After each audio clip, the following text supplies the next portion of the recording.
por permitir que a Marina está presente com nós.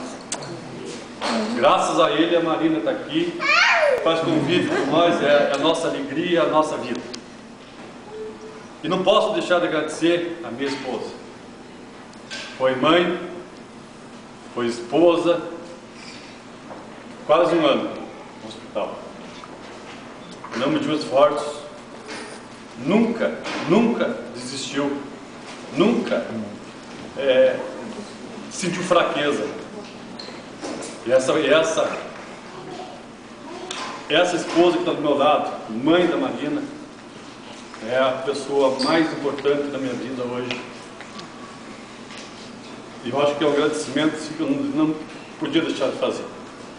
Então eu peço a todos que me ajudaram, orando, rezando, nessas horas difíceis que a gente passou. Mas hoje, graças ao bom Deus e a minha esposa, está aqui essa coisa mais linda do mundo. Amém. Então eu peço, para nós rezar um Pai Nosso de agradecimento a esse momento, que para mim é um dos mais importantes da minha vida. Pai Nosso, que estais nos céus, santificado seja o vosso nome. Venha a nós o vosso reino, seja feita a vossa vontade, assim na terra como no céu. O pão nosso de cada dia nos dai hoje, perdoai as nossas ofensas, assim como nós perdoamos a quem nos tem ofendido, e não nos deixeis cair em tentação,